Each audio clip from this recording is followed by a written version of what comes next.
In today's video, I am going to explain pathophysiology of headache. First thing I have to tell you is headache is very complicated symptom. Many things can trigger headache such as brain tumor, concussion, contusion, car accident, subarachnoid hemorrhage. Many things can trigger headache. I want to focus on two structures today. First structure is brain membrane. And next thing is nervous tissue. Nervous tissue, particularly peripheral nervous system. Let me explain basic anatomy of brain membrane. Basically, 3 layers cover brain. Outermost layer is dura mater. Next layer is arachnoid matter.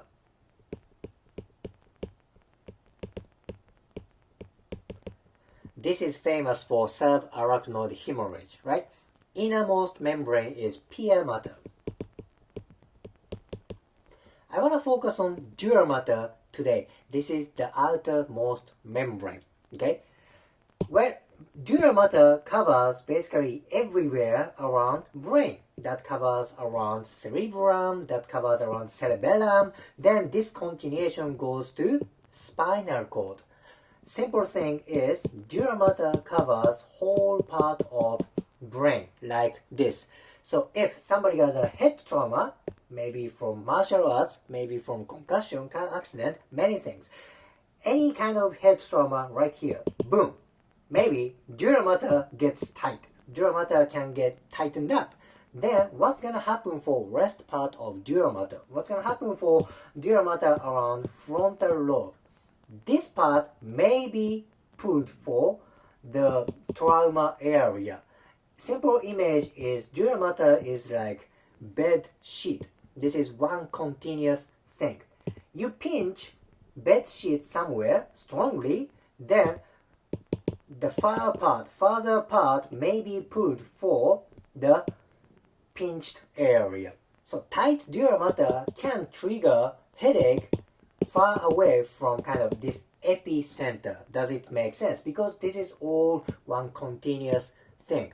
This is why I focus for dura mater for headache. Very important structure.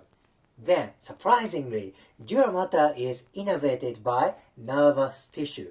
Yep, that's very important thing. If you understand what kind of nervous tissues innervate dura mater, maybe you have new idea to solve headache, right? The main nervous tissue for dura mater is trigeminal nerve. Trigeminal nerve. Trigeminal means there are 3 branches. First thing is ophthalmic nerve.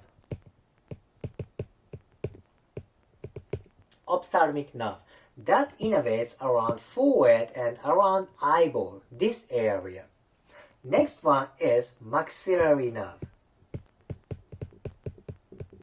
Maxillary nerve. That basically innervates around nose, around cheek, and around upper teeth area. Last one is mandibular nerve. Well, let me rewrite.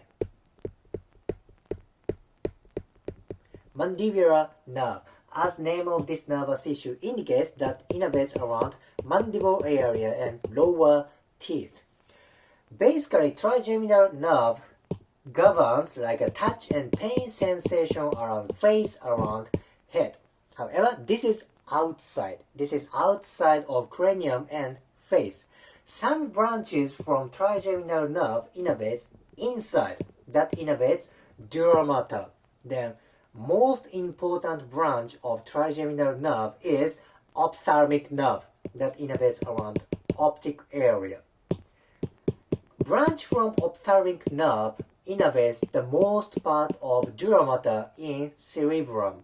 Okay, that innervates around big brain part, most of the part. Branches from maxillary nerve and mandibular nerve innervates kind of partially. These nervous tissue innervates deep part of dura mater. Majority part is innervated by ophthalmic nerve. But what about rest of the part? Brain is broad structure. Does it make sense? Okay, this is superior view. There is intersection between right brain and left brain. This part of dura mater is called falx cerebri. This is important kind of septum between right hemisphere and left hemisphere of brain. This falx cerebri is also innervated by ophthalmic nerve. As I said, majority part of cerebrum is innervated by ophthalmic nerve. Very important nerve. How about dura mater around occipital area? How about around cerebellum area? Where few other cranial nerves innervate this area. The most important nerve is vagus nerve. Vagus nerve, oh my gosh, this nerve is very famous for internal organs. Vagus nerve innervates internal organ and it is controlling parasympathetic nervous system. Parasympathetic nervous system is basically relaxing nervous tissue. I'd like to talk about this relationship later. Anyhow, vagus nerve innervates dura mater around occiput, around cerebellum. Many more nervous tissues innervate this area. The branches from C2 and C3. It's like this and it's like this. Many more things. Hypoglossal nerve. Hypoglossal nerve. This is also cranial nerve. Oh, by the way, vagus nerve is cranial nerve 10. Hypoglossal nerve is cranial nerve 12. Trigeminal nerve is cranial nerve number 5. Many cranial nerves innervate dura mater. And one last thing, that's cranial nerve 7. That's facial nerve.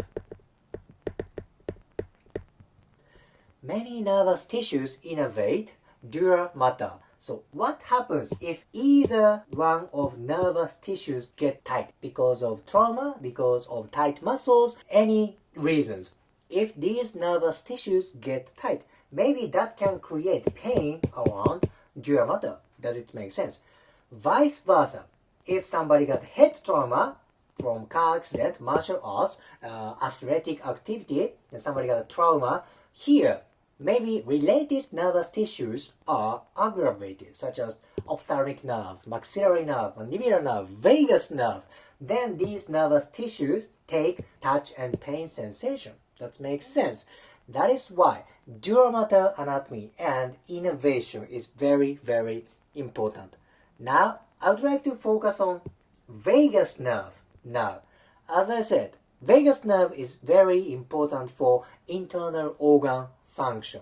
Now, what happens if you have stomachache? What happens if you have constipation? Maybe your vagus nerve is aggravated. Do you remember? Part of vagus nerve innervates dura mater. What's going to happen for dura mater? Maybe there's tightness because of internal organ restriction, vagus nerve aggravation, then no wonder dura mater can get tight.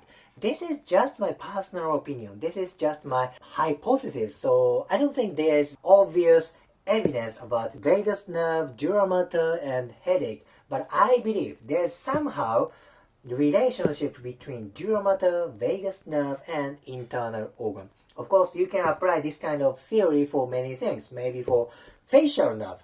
Facial nerve is important for facial expression muscles. Then hypoglossal nerve is important for tongue muscles. Then you can apply for many things. Maybe you can use tongue movement and headache. You can apply for facial muscles dysfunction and dura mater tightness, many things. Understanding nervous tissue anatomy is very, very important. It's like my favorite area to see the human body. In today's video, I explained pathophysiology of headache. Many nervous tissues and dura mater are related for headache. Again, headache is very complicated symptom. Dura mater and nervous tissues are not only cause for headache. As I said, hemorrhage can create headache. Brain tumor can create headache. Today's information is just one piece for headache. I want you to understand that. However, I hope today's anatomy can help for your clinical experience. If you liked today's video, please hit the like button, comment and subscribe. See you next video.